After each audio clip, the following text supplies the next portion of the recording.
wait, shit.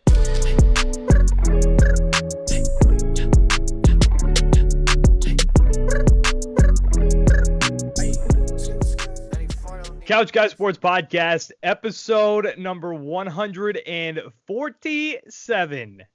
Nick Quaglia, no Jared again this week. We got Al. We got Big Al. Look, Al, I love having you on. But Jared has not been on this fucking show for a good month. I feel like I'm the co-host now. Obviously, I'm It's not. legit. But, like, I feel like I'm legit the co-host. It's been crazy. Insane. And, like, in he's had, like, his house redone. His wife's pregnant. I get it, all of it. I'm only 26. I don't have a pregnant wife. I don't even have a house. I understand. I don't either. But, like, goddamn, if this is how my life is going to be when I get a house and when I have a pregnant wife, I'm not looking forward to it. And I'm sure I'll be happy as can be. That's all I'm saying. But my God, it seems stressful. Ever since this friggin' kid, this damn kid. Once I meet this kid, I'm going to be like, you caused me a headache. This little girl is going to be spoiled, but she's not going to know. I think it's a girl.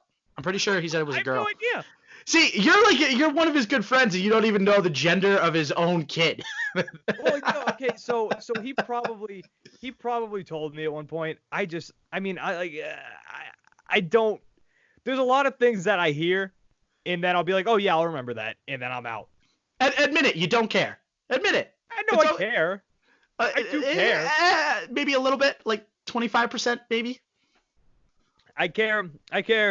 I mean, no, yeah, I love Jared. I care like 70%. I love Laura. I went to I think it was it was a blast. It was a great time. Jared was totally cool with me watching the Red Sox game, 2018 World Series team. I had to watch the game. It was great.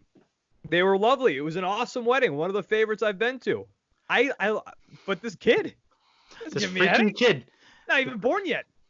It's unreal. But you know what? Happy for Jared. Can't wait for the kid to be born to the world, see what she looks like. So, and he's going to be back soon. So you're going to be rid of me, and then you'll have your old buddy back. It's going to be okay. Things are okay. So we're gonna be doing the show at some point. I'm trying to talk to him about doing it this week. So we're gonna be changing the date of the show when it's released. I don't know when it's gonna be released yet. So I have officially bought a ton of like really good audio equipment, but we got to do it somewhere. Jared lives in New Hampshire. I live in Braintree, so it's a bitch to get together. So I think we're gonna go up there and do it at his place. So once we do that, like this show is, I'm thinking it's gonna drop Sundays, but I hate the thought of that during football season. I hate the thought of releasing a show talking about the past weeks, like NFL scores or not even scores, just like the storylines, and then have the next set of NFL games be the day that we release. I hate the thought about that, but there's not really any other days that we can get together. Friday nights, get together Friday, release it Saturday, maybe. Well, either way, that's still late in the week. Like I like having this set of football games to talk about, but we're not going to have that. Right. So I mean, it is what it is. The equipment's going to be badass. I've got all the equipment. I've got the mic stand this thing's on right now for the people watching the YouTube video. Everything's going to be great. It's going to sound really good. I just don't know what day we're going to release it. It's probably going to end up being Sundays. I'm going to be pissed about it, at least until September. That's when I guess. That's when we might have to change things up. But for right now, Saturday's cool. I'm expecting a Sunday release. I'm game planning for that is going to be the day that we're going to be releasing things. And you still haven't talked about the most important thing out of all of this. Coronavirus. No. You got a new haircut. I did, and it's a damn good haircut. That's why I'm wearing a hat today. It is. It actually looks sharp. I'll give it to you. You look good. Listen, the place I go to in Bruins Flyers tonight. That's a game I want to bet on. The place I go to in Weymouth. I mean, listen, I just sold my motorcycle, so I got some cash to play with, baby. The place that I go to in Weymouth, phenomenal. She kills it every time. So I had to, and plus, it's one of those deals where, like, I haven't washed my hair yet, so I didn't really want to put on my hat because all my hair follicles are all over the place in there, and every time I run my hand through my hair, there's just a ton of hair that comes out. So I don't want to put that inside my hat. But Also, damn good haircut. Looks damn good. So I gotta not wear my hat, at least for tonight. I got it done today. Next week, different story. Tune in to find out if Nick actually wears his hat. I will. I guarantee you I will. I'll be over it. All right, That's not fun. Pew, pew, pew. Weekly dump presented by Seated. Also, before we get into it, I do have to say, and I haven't told Jared yet because I've been waiting for Jared to come on the show so I could tell him, or at least tell him like when we're talking even before we start recording the show. Want to have a send off? I don't even know if I've told you yet. Producer Patty P is no more with Couch Guy Sports. No, Patty P. Patty P has a lot going on in his life. He's backed out. So, and we talked about it. He could be back at some point. So just wanted to say thank you to Pat for doing all of the editing that I have not wanted to do. I got to do it now. But thank you for Pat for killing it over this long period of time that you were with Couch Guy. He helped grow the site a ton. So thank you, Pat. Pat is now gone, but potentially he will be back. Hopefully. R.I.P. right now to Patty P. But hopefully you come back. R.I.P. while you're alive, Patty P. Weekly dump presented by Seated. Guys, let me tell you about Seated. We've talked about it a bunch on the show so far. Seated is a fast-growing mobile app that allows restaurant goers to earn rewards and gift cards simply for making reservations through the app. Seated is currently available in the following cities: New York, Boston, Chicago, Philly, Atlanta, and coming soon to San Francisco, LA, Washington, D.C., Houston, Miami, Austin, Denver, and Providence. If you're from around here right now, Braintree, 45-minute ride down to Providence, you can use this app in Providence soon, and Seattle, Washington. Might not want to go there right now, Coronavirus City, which means more and more opportunities for reservations. Guys, click the link in the description below on YouTube, iTunes, Spotify, SoundCloud. Click the link in the description below, sign up and book your table in some of the hottest restaurants in Boston, helping not only us, but you guys by getting rewarded just for reserving a table. Again, that is Seated. All right, on to the weekly dump. We're going to have a quick one because I want to get into the main topics of the show. We only got 6 bullet points here. And, of course, got number one athlete, the most dominating force in the world right now. We got to get into coronavirus. With coronavirus running rampant around the world, the NHL, don't shake your head, pal. NHL, MLB, NBA, and MLS have all closed off locker room access from media and media availability. The MLB's recommended players that they take the CDC's recommendation and stay 6 feet from reporters. Harvard and Amherst College, both in Massachusetts, both have told students not to come back to campus after spring break due to coronavirus, and they'll be now taking online classes. Shout out to Corona for making the college kids live their dreams, stay home, do online classes, and get drunk. They ain't doing shit. That's, especially if you're a Harvard student, that's huge. More on coronavirus. Italy, set to suspend. I'm telling you, the most dominating force in the world, should have been the number 1 overall draft pick. Italy is set to suspend all sporting events in the country until April 3rd. The NFL's got some teams who are also now looking to change up some rules. Every year we get some teams that want to change the rules. Some rules are really stupid proposed. Some rules are smart. We have one from the Eagles that I don't understand. I'll read this to you, Al. If you can understand it, great. Let me know, but I do not understand what this means. So this is the one from the Eagles. They'd like the NFL to provide an alternative to the onside kick that would allow the team who is trailing in the game an opportunity to maintain possession of the ball after scoring. So, for example, 4th and 15, or this is what it would be, I guess. 4th and 15 from the kicking team's 25-yard line. I don't understand what that means. From what you told me, I think it means that they have to convert a 4th and 15 from basically where a team would kick it from the 25 and just convert it. And if you convert it, then they get the ball maybe at the opposite 25, would be my guess. No, I would assume they would just start going down the field from where they are. I just think that's so stupid. I thought that's what it was, but it's such a stupid idea that I couldn't imagine that's actually what they were trying to do. Yeah, the wording there is not great at all. From this official coronavirus ticker, we're back to Corona. I have discovered that as of 6:26 p.m. Eastern Standard Time, so that is 3:26 p.m. if you're in California, there have been 974 cases of coronavirus, 30 deaths, and 15 people have recovered. So that's really not much.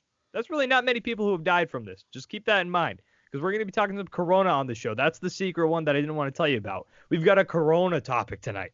Oh, boy. And last in the weekly dump, Charles Barkley might have a murder case on his hand after he buried Draymond Green on the Dan Patrick Show.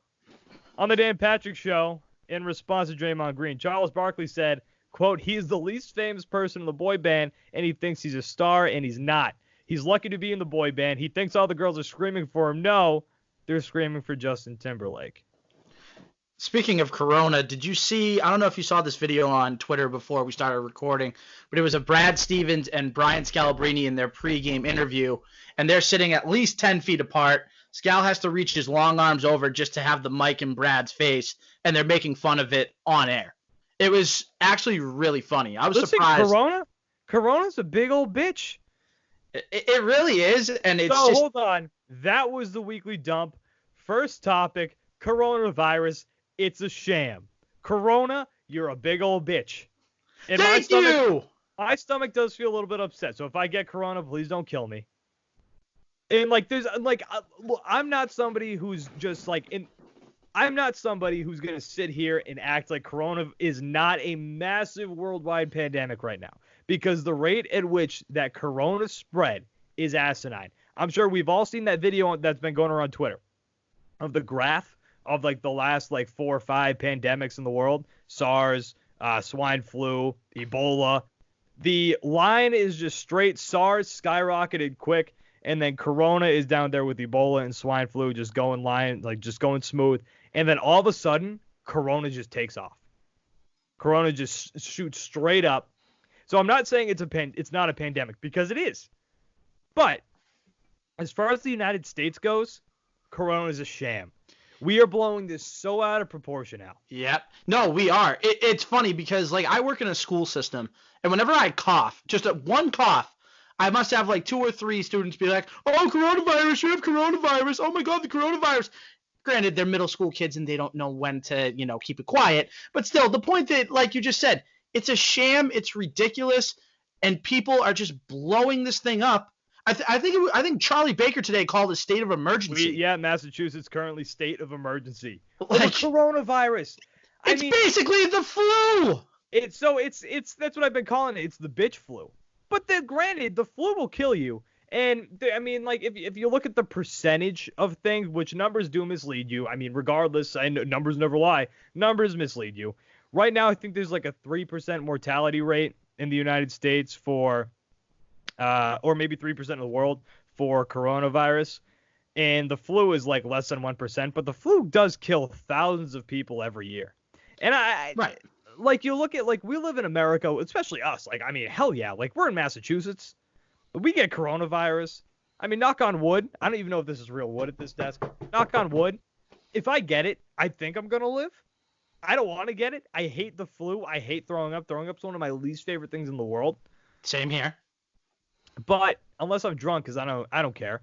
But that's a different kind of throwing up, and we both know that. The spins is the worst. Yeah, spins are no bueno. Bad memories. Dude, my least favorite bad memories. This happened to me 2 months ago. When you lay down in a bed and you just want to go to sleep, and then you close your eyes and everything starts spinning, I just want to die. Just off me right there. I don't want to do this anymore. Poor but coronavirus, I don't want this thing to hurt my stomach. I really don't. I think we're going to be okay, because I think it affects more young children and then obviously older citizens. It kills them. Not young children. It kills old people, which is why you don't if I'm 70 or older, I'm staying inside my house. There is no chance that I am coming outside my house with this coronavirus jumping all over the place. And the other scary thing about corona is it's very, very, very contagious. I know. Very contagious. And that's the scary part. But coronavirus, let's relax, guys. Let's relax. I don't want to freak out about this, Al. I don't. Not only that, think about all the hand sanitizer companies that are making bank off this. I'm pissed. I need people are charging $80 on Amazon for one thing of hand sanitizer because it's that much in high demand. It's like, dude, you go to Walgreens, usually it's like $5 to $10. I have a coworker who has bought 10 different, I think you have to buy N95 face masks. I think that's what you need. He's bought 10 of them. 10. Wow. Like, what? That's the thing. If you try to buy a face mask right now, you are going to be porked. There's no way you can find a face mask. If you need it for work or something, there's no way. You're screwed. These face mask companies, this is their bread and butter. And this is what I was trying to talk to my coworker about yesterday. I was like, the reason this is like just becoming such a massive story, or part of the reason, is because social media stinks. Agreed. Social media just took a hold of not Ebola, coronavirus, and was like, we're gonna fucking blow this shit up. Oh, you mean to tell me that social media actually takes something and blows it out of proportion? I haven't heard that story before. Losing their minds. And like the people too. Oh my God. I've seen people make a joke about coronavirus. Then I see somebody reply like, "Oh, don't make a joke about a worldwide pandemic." What do you mean? It doesn't matter. People die of the flu every year, but you can still joke about the flu. And nobody talks about how bad the flu affects everybody nowadays. No. Like you said, it's killing more people than this actual coronavirus does. Coronavirus has a higher percentage mortality rate, but I just don't see that. If the cases in America still continue to go up at the rate that they are, which I think they will, I mean, it's a highly contagious thing. We get that. But I don't think it's going to kill a lot of people who are healthy. Like the guy who just died in New Jersey, he had diabetes, from what I read. He had something else wrong with him, and he was in his 60s. If you're a healthy person, and believe me, like I'm not trying to downplay that part. Like, it sucks. I hate that people are dying from this. It stinks. But social media is blowing this up way out of proportion, and the news too. I mean, you can't turn on the news during the middle of the day right now without being interrupted by Charlie Baker or by the CDC talking about something with coronavirus. It is so obnoxious. The news, and this is what I was telling my coworker yesterday. The news, they love this. This is their bread and butter. They get amped over this because coronavirus creates hysteria. Hysteria creates content for the news. Content and viewership creates revenue. That's how the media works. They're making so much money off of this. Of course they want the hysteria to stay. Of course they want this. And again, coronavirus is not anything that should be taken lightly, I guess. But we should not be freaking out the way that we are. And I've seen a lot of level-headed people about this. But so many people are panicking like this is the plague. I've got people talking about the zombie apocalypse. That's what I'm doing. I mean, that's what I'm saying. I've had people tell me, they're like, I think I have the coronavirus. I'm like, no, you don't. Wash your hands, take care of yourself, be a somewhat normal, hygienic human being, and take care of yourself. Just cover your mouth when you cough. Just do the simple things that you would do in everyday life anyway. By the way, you probably know more about this than I do because you clearly know more about the facts than I do about this. Has anybody come out? Corona guy. I haven't noticed. What? Big Corona guy.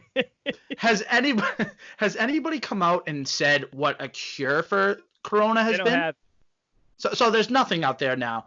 I mean, if we're treating this like it's the common flu, wouldn't you try to do the same remedies that you would to get over the flu that you would for this? Well, it's because it's different. It's a different strand, and that's the whole point. Donald Trump was like, why don't we just use the flu vaccine? Because the flu vaccine, I'm no doctor, so if I get this wrong, I get this wrong. But the flu vaccine, like you create cures because you take the antibodies from that, and then you create the vaccine based on that. You literally, for the flu vaccine, you are injecting the flu into your body.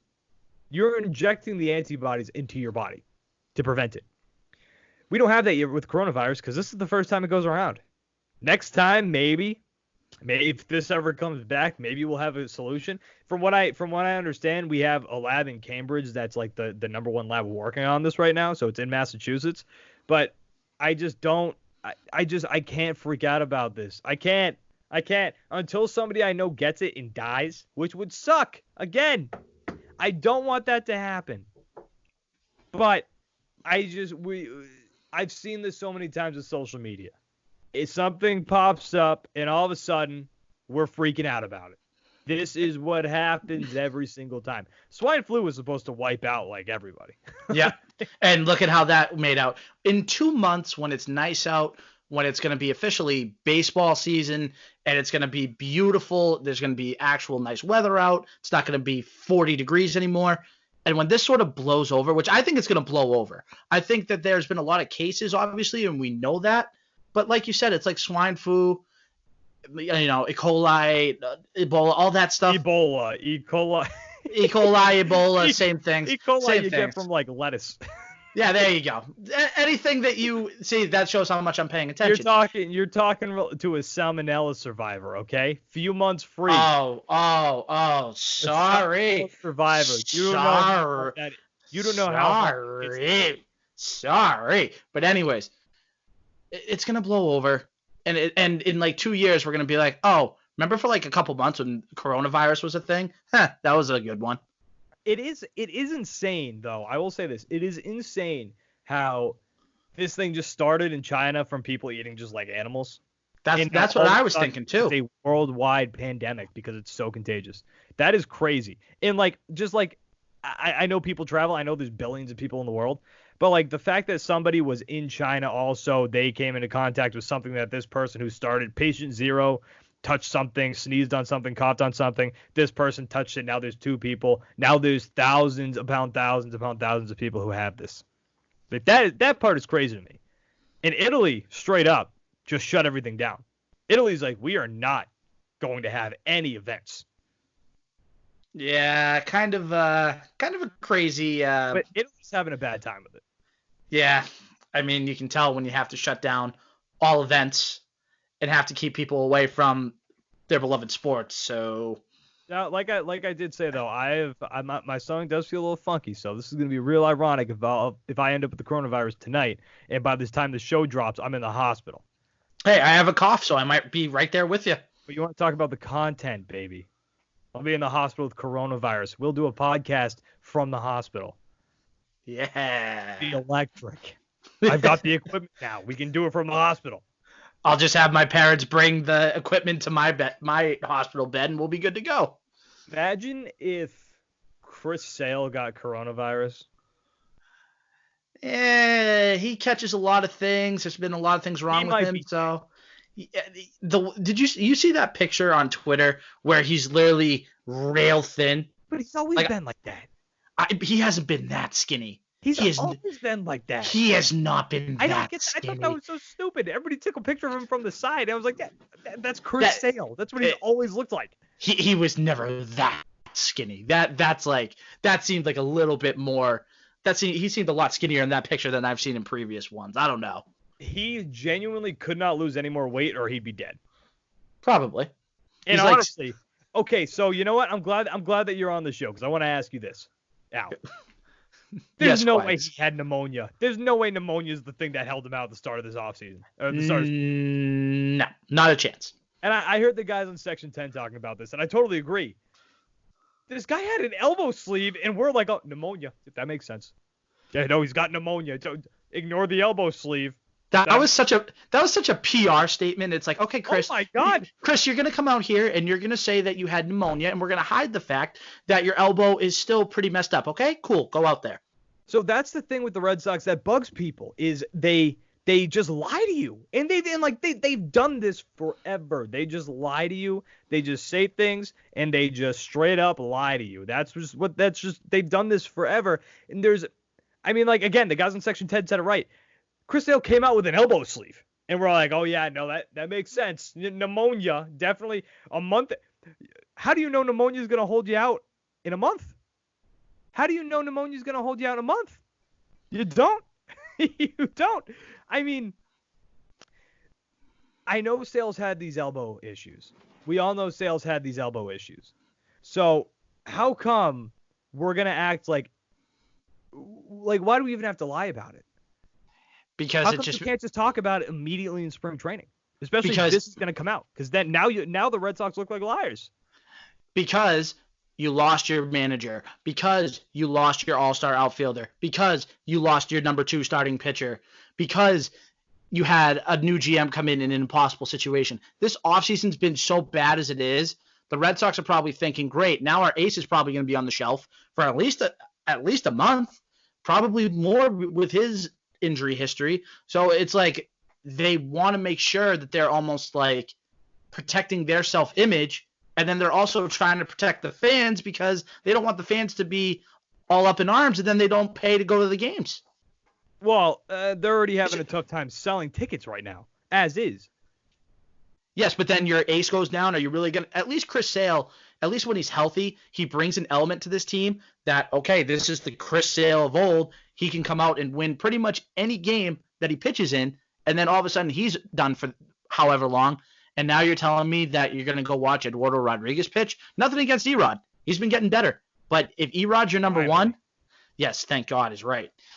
If Erod's your number one, you got a laundry list of problems in that rotation, which they do. They have problems in that rotation. So I wrote a column on CLNS Media that got me a little bit of shit on Twitter, and I don't know if you saw it. I compared, or I talked about how the Red Sox debacle when it came to John Lester is now coming back to bite them in the ass in the form of Chris Sale, because. And I had people like chirping me on Twitter about this, like, oh, except for Chris Sale's a lot better. Okay, John Lester's still one of the better pitchers and best pitchers in baseball. He may not be Chris Sale, but he's still one of the best pitchers in baseball. And my whole point, and those people clearly didn't read it, my whole point of that was the Red Sox know they fucked up the John Lester situation. They know they screwed. They've admitted it. John Henry's admitted that they screwed up the John Lester negotiations. I wish John Lester was still on this team. I loved John Lester. As did I. And they know they screwed that situation up. And to avoid that last offseason, to avoid having the same thing happen with Chris Sale, they didn't like when they offered John Lester that first contract, it was an insult.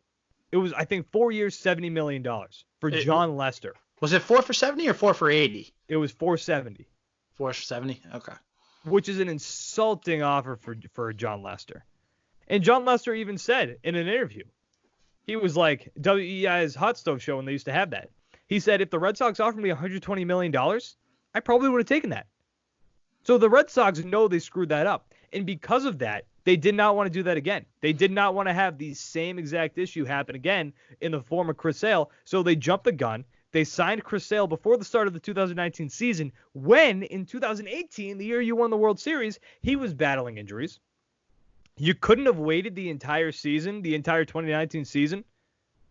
In me, who's a giant Chris Sale fan, Chris Sale was my favorite player in baseball before he even came to the Red Sox. It was a bad move for them to not wait out the entire 2019 season. And I get that you want to jump ahead of it, but Chris Sale was open about wanting to play for the Boston Red Sox. You could not have waited the remainder of the 2019 season and seen how he held up, because after this elbow injury, who knows if the Red Sox would have done it. And potentially, after this elbow injury, the Red Sox might have been able to get Chris Sale at a cheaper rate. Looking back on this deal now, obviously when it was first signed, and I'm sure that you probably felt pretty much the same way I did. You were excited. You were ecstatic that Chris Sale's going to be a Red Sox. And I do too. Chris Sale's my favorite Red Sox as well. But now, obviously looking back on it, it's like, shit, like you said, you wait that 1 year, you see if he can still compete at a high level and go out and produce at a high level, and then if you do it, you say, okay, you want to stay in Boston? We want to keep you here? Let's work out a good deal. And now he's going to get $29 million a year. I think it was 5 for 145 was the final deal, correct? Yeah. 5 for 145, I think it was. Yes. So if you're getting that, I mean, especially now with all the elbow concerns, I have no idea. I don't know. I mean, so this goes with the flexor strain thing. Chris Sale's got a flexor strain. He got 3 opinions, which by the time you go to Dr. James Andrews, like, you know something's bad. That's a death sentence for this team. I was anticipating Tommy John surgery. So he's got a flexor strain. And a flexor strain, a lot of the time, is a precursor to Tommy John. I mean, look at Steven Strasburg. That's what he had, right? And he didn't end up needing Tommy John. So for the Red Sox, 2020 is a punt year, right? Oh, we were talking about this. We were talking about this on Legends Lingo last week, and we all agreed punt the 2020 season, get a head start on 2021, and just do what you can with this year. Develop young guys. Maybe develop a guy like Chavis. Maybe let Bobby Dalbec come up. Yeah, Bobby Dalbec up, absolutely. Trade Tristan Cashes at some point once his value's up because you don't have room for that guy on the major league level. If you want to talk trades or whatever, try to develop Tanner Houck too. Try to develop him into your rotation. They already sent him down with the first string of cuts. But my point here is with Chris Sale, though, in punting 2020, he's going to need Tommy John surgery. And I think that's just so obvious. This guy's elbow has just been fucked for the past year and a half. You want to put him on the operating table now and make him sit out the 2020 season. You want to hear the worst part about it all? What? I think I saw a tweet earlier. I'm sure you saw it, the Jason Mastrodonato tweet. Yep. Did you see that? Yep. Mastrodonato. Mastrodonato. Yep. Yep. Yep. So Chris Sale, where's the exact tweet? I'm gonna see if I can find it real quick. But basically, what it said was Chris Sale is gonna be starting a throwing program again, and it's like, why? Why at this point? Why are you gonna try to rush him back for a season that's pretty much lost anyway? You don't need to. But, and I do this every year around this time, even in 2015 when they weren't good. I've convinced myself that this team can compete. I've convinced myself that this team can compete. How many wins do you have them having this year? Be honest. I got mine. Wow, that's even higher than mine. Optimistically, I had them. Realistically, if I take a sec and I relax, 82. Okay, because before Sale went down with everything that he had, I had it at 88. Because I said if you still had Sale and Eovaldi's healthy and Rodriguez is healthy, that's still a strong 1 through 3 as long as they're all healthy and they're all pitching to their capability. So 82 wins, third place in the AL East. Although the Blue Jays look pretty good now. I still don't buy the Blue Jays. I think they're still a couple years. I don't buy them, but they seem decent. They seem like they could compete for your third spot in the AL East. They went out and got Ryu. They got Ryu, so they were serious about trying to get in that right direction to compete in the future. So Chris Sale, that whole situation just sucks. So, moving on though, real quick, last topic, Tom Brady. Tom Brady, obviously, and I talked about this on my solo show 2 weeks ago, and we had to miss last week's show. There were a lot of scheduling issues. We just couldn't get it done, unfortunately. One of the first shows we've missed in a long time. Tom Brady, I am so sick of talking about Tom Brady. But we've got an interesting topic on our hands.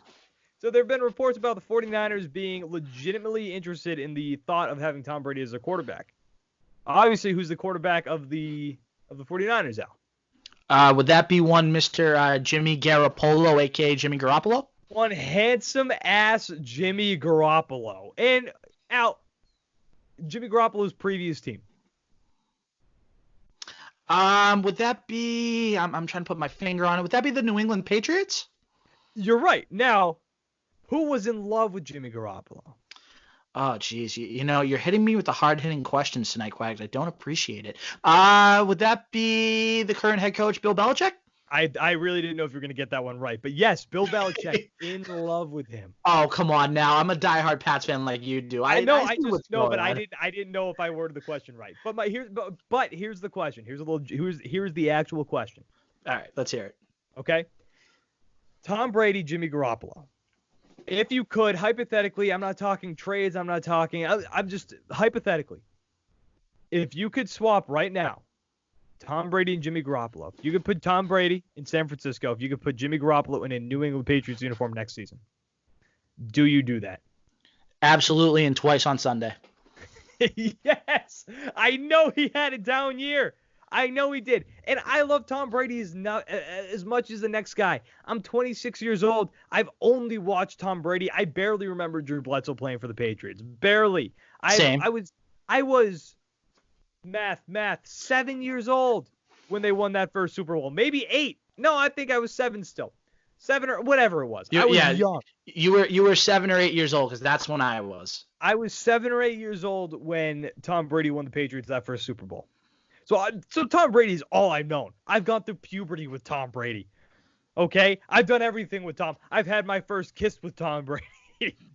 I've done everything with Tom Brady. That would be a hell of a story and a hell of a first kiss. Just saying. Oh man, that would be illegal. I was quite young. Yeah. But you have to make that deal only because the longevity factor. Because we know Tom has 2 or 3 years left. 2 or 3 years left. Okay? If you bring Jimmy Garoppolo into the system, I think the Patriots would still see a lot of success because I think Bill would coach up Jimmy. I do. But you're not even bringing him into the system. You're bringing him back into the system He knows Yes, he does. He knows his place. And he took a lot of flack last year. He did. And rightfully so. Especially in the Super Bowl. I mean, I still sit on the side where if Tom Brady was the quarterback of the 49ers in the Super Bowl, I think the 49ers win that Super Bowl. I do. I mean, if you really want to blame someone, going back to the Super Bowl for a second, you were up 20-10 in that game. Jimmy Garoppolo got them to a point where they were up 10 on the Chiefs in that game. I think Jimmy Garoppolo would fit right back in with the Patriots. And I think if you can make that move, you have to make that move. And I think if that opportunity presents itself and you're Bill Belichick, I think he's going to make that move. If that becomes a legitimate possibility, you do it. And you know Bill will do it. Bill would love to have that back. And especially with the report that came out today on Tuesday, Tom Brady from ESPN, Tom Brady is a lot more interested in teams than teams are interested in Tom Brady. Which makes sense because of the age. It makes sense. Exactly. And I love Tom. I do. But if you're only going to have this guy for 2 more seasons, he took a step back last year, guys. He just did. I mean, we can lie to ourselves and say that it was the receivers, which the receivers were a big part of it. But old Tom Brady, he works with that receiving core. Actually, I got a question about a receiver for you in a second, but finish your thought, and then I got a question for you. Okay.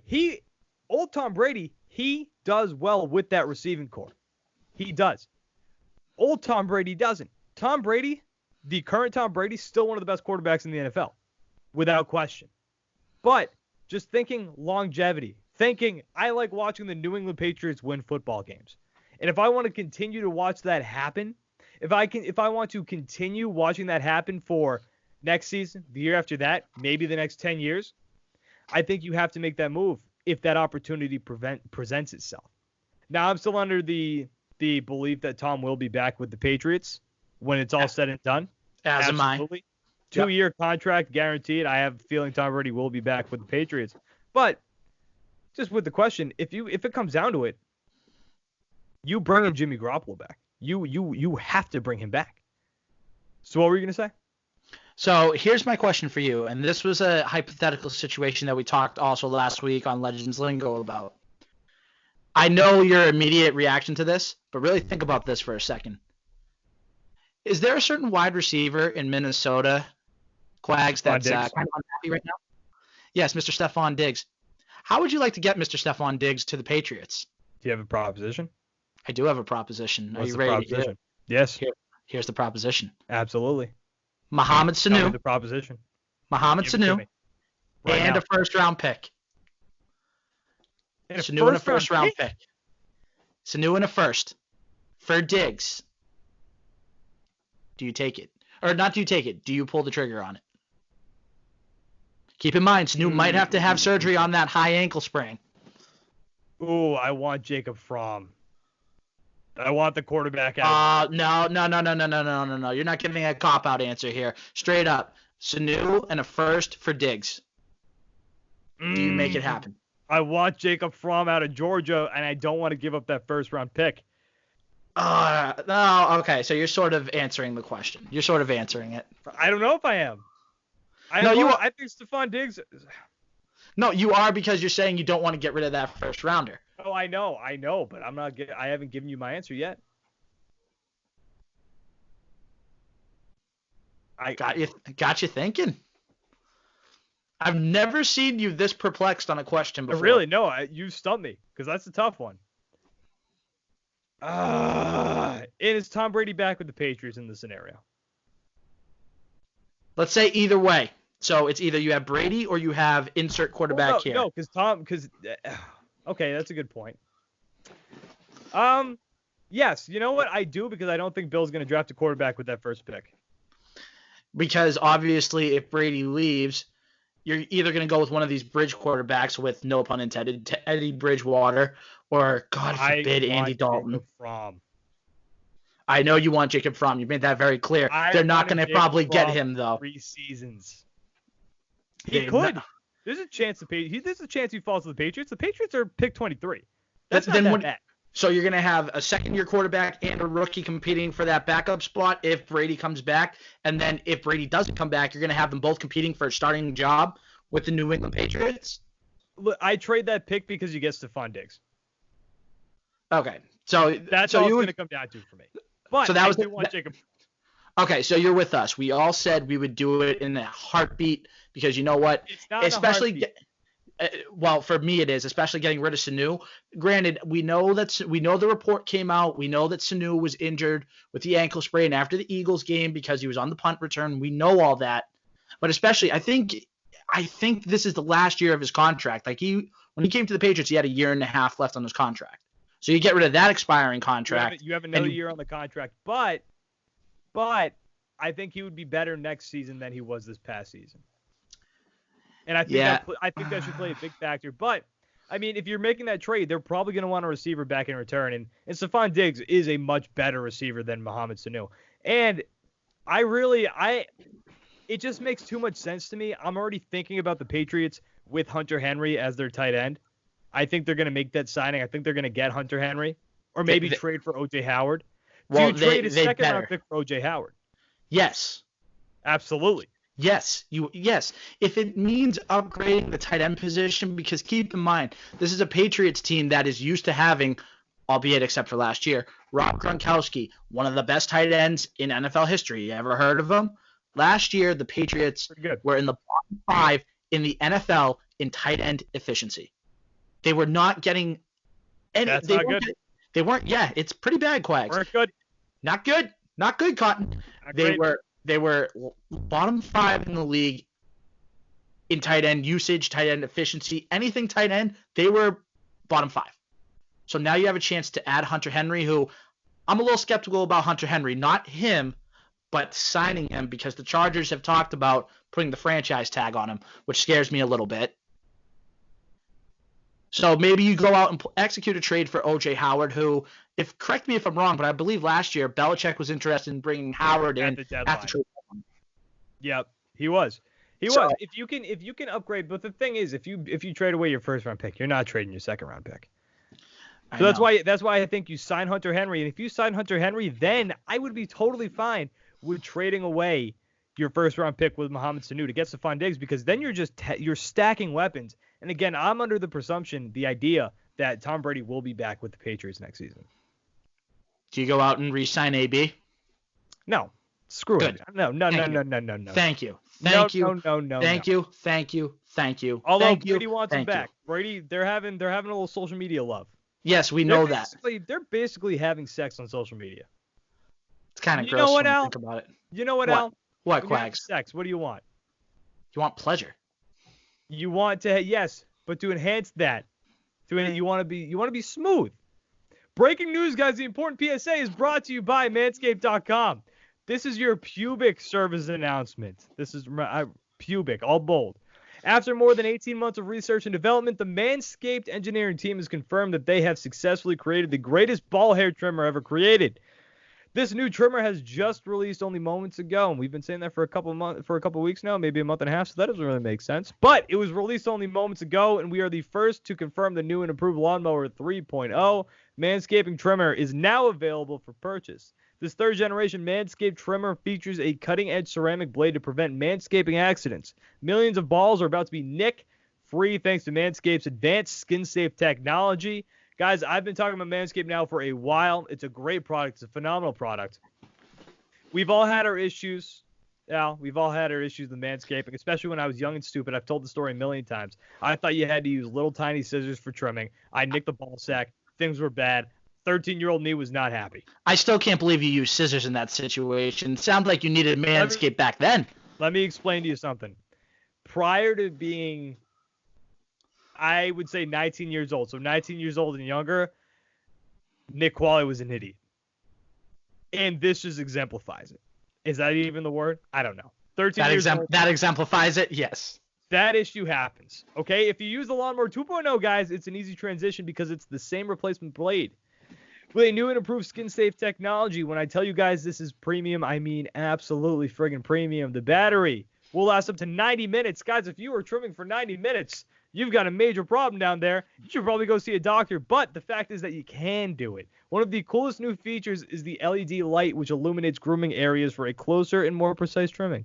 They've also upgraded to a 7,000 RPM motor with quiet stroke trademark technology. And let's not forget about the charging stand. Show your mower off loud and proud. Put it out. When you guys have the family over for a party, you put it out right there on the mantle. You want everybody to see it loud and proud in the stand. And it also has USB. USB dock powered by USB. I did not read that right, but rapid charging dock powered by USB. If you are listening to me speak right now, which you obviously are, you are one of the first people to hear about this life-changing product, and I want you to experience it firsthand for yourself.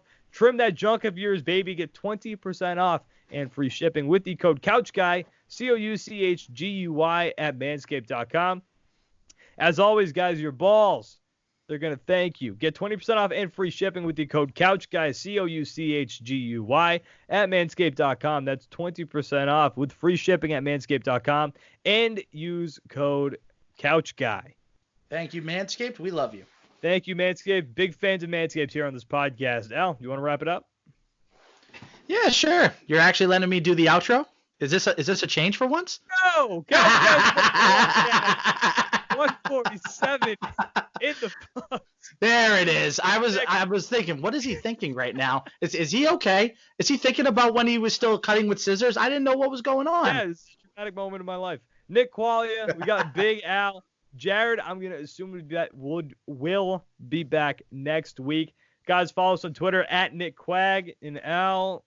At Big Al 2793. Also, check out all the stuff on Couch Guy. Quags mentioned 2 weeks ago that a certain somebody was taking over the blogging side. Would you like to reveal who that is? Yeah, no, it's you. Yeah. I texted him and I said, hey, say the name. I was like, hey, thanks for that shout out there, pal, that indirect shout out. He's like, dude, when I just get going, I get going, which is fine. I black out sometimes when I'm doing the show. But yes, I am taking over the blogging side. We've added a bunch of new writers. We're in the process of. I don't know who these people are. They're mostly people I know, but they're people that want a chance. So we've got Heidi. Is she in the group chat yet? Heidi is. I'm gonna add her on. She is a friend of a friend that she went to college for writing. Loves hockey. She's good. Saw her writing sample, and I was like, yeah, bring her on. Yeah, so. And we did not bring on some people. We've had a lot of people who have wanted to write. And we can't bring on everybody, unfortunately. But we would like to bring if anybody's interested in writing who listens to the podcast, let us know. You can either DM me or Al. You can even DM the Couch Guy account at Couch Guy Sports on Twitter, and the Couch Guy podcast also on Twitter as well. You guys can check that out. Again, I mean, Al's taking over that side of things. I got super busy, so Al's killing it. I texted him today with a compliment. It was big. Which I appreciated it. Now he's doing great because things are looking great on the website. So again, guys, come back for the podcast next week. Thanks for watching. Thanks for listening, guys. Don't forget to rate and subscribe as well. Nick Quaglia, we get Al Mahegian. Guys, we'll talk to you next week. Thanks for listening and thanks for watching. See you later, guys. Oh wait, shit.